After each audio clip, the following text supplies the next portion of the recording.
One thing that I found interesting to do is to go back and listen to people, how they talked about Tyson Fury before getting beat twice by Alexander Usyk.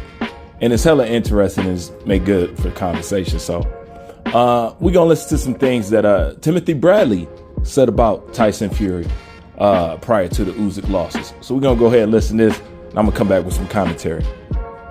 At 6'9", with that reach, with this skill set, with this now power and full boxing IQ that has blossomed, who in history would you consider putting him up against and saying that guy would definitely topple him? Tyson Fury can compete, I believe, in any era of the heavyweight division. And I say that because, one, his size. 6'9". We haven't seen a heavyweight that size before, just as Mark alluded to. His skills. He can switch southpaw. He can orthodox. He can fight long. He can fight the inside. He has punching power. He's smarter than everybody. He's better than everybody on the mic besides Muhammad Ali. I mean, you can go back and you look at these guys. Muhammad Ali was about 6'3"-ish. George Foreman's about 6'3.5". I mean, he's bigger than all these guys, and they have to deal with all of those elements I just mentioned. Think about anybody. Think about anybody. Think about it. And I won't say that he is. I can say hypothetically. Yes. He is probably the best heavyweight. In the hypothetical matchups, Yes. it's tough to think Best of a guy. But listen, his the best resume. heavyweight of all time. It's an interesting thing to hear, isn't it? Okay. Tim believes, or at least he did believe at the time, that Tyson Fury could have competed in any era. First of all, boxing needs to stop this, okay? We're not half the man our great-grandfather was, you know? And that's just a fact. You know, things decline. I know we like to say technology and all this stuff and we get better and all that. No, we were actually greater in the past. One of the biggest mistakes that we're taught about history is that the people before us was somehow inferior or less intelligent or something like that. Quiet is kept for those who keep their nose and eyes close to the ground and what's really going on. You'll find that we were more intelligent back then. We were more healthy back then. You know what I'm saying? We had better mind states. We had better drive. We had better strength. We had better testosterone back then versus now. You know?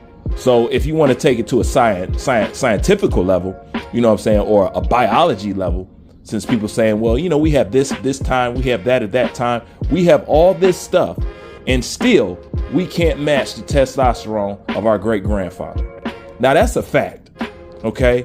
Nor will your kids match yours, okay?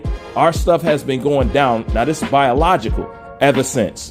For numerous reasons, who knows why, is a part of a big plan, of course, but I'm not even going to get on to that. But to keep saying that, you know, these fighters could compete, the fighters of the yesteryears, it's not true for none of them. You know, it's not true for none of them.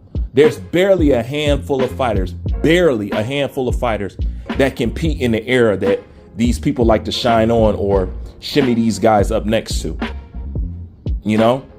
But another thing is there's too much emphasis put on Tyson Fury's size. You know, he's 6'9" and this, that. A lot of people chalk it up to how big he is. That's one of the reasons why people say that Ali would lose to him, because he's 6'9", he's this, that. He's six, just like Tyson Fury's first name. Tyson Fury's 6'9" claim is not real. Okay? Tyson Fury is not 6'9". That's a lie. Okay? That is a straight up lie. Okay? Jason Momoa even busted him out about that. Okay? So if you don't know Tyson Fury is not 6'9", do some research and you'll find out he's not 6'9". Okay? That's just part of the thing that helps him be this mythological, bigger than life type of dude. You know what I'm saying? But Tyson Fury is not 6'9", and to keep chalking it up to height and how big he is and height and how big he is and height and how big he is. But yet at the same time, people say that they admire Tyson. Tyson was the shortest thing on two legs in the heavyweight division. Did height and size, all that stuff, mean anything to him? Did outweighing a guy mean something to Floyd? No, and no. Okay? No. And this is the crazy part. These are the so-called expertise in boxing telling you this stuff. And you wonder why boxing fans be so blind and backwards, because they get misled by people who supposed to know better, either don't know better or are intentionally leading people astray, or trying to keep whatever company they working for happy so they'll get in front of the camera and say whatever. But to hear how people used to talk about Tyson Fury versus how they talking about him now shows that none of the stuff that they said prior to the losses to Usyk was real. None of that stuff was real. Okay? And this is what I'm talking about. How can so many professionals get it wrong? You know what I'm saying? How can they parade and tell you all these people are great when all the people that the mainstream media telling you is the greats, is the good, is the best of all time, would have beat this dude, would have beat that guy? How come eventually down the line you find out that they're never nothing close to it? All of them. So this is why I tell people, pump your brakes on the Ali thing. You know what I'm saying? We all know why you reaching for Ali. You know what I'm saying? And it's really not to say that you think that Ali is the best. You know what I'm saying? That's some underlying shit. We talk about that all the time on this channel. But all the Alis and stuff like that, two of the people that y'all contributed to being Ali turned out to be nothing even close, even in the stratosphere of being anything like Muhammad Ali. Not even close. And that's Tyson Fury and Vasily Lomachenko. Now, of course, you hear people revving their engine up for the Usyk.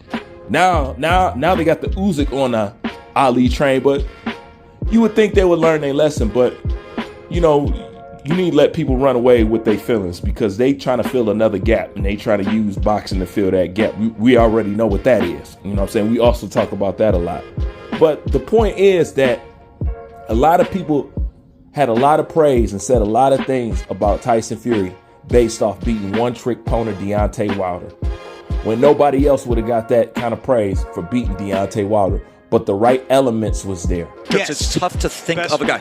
But listen, his the best resume, heavyweight of all time.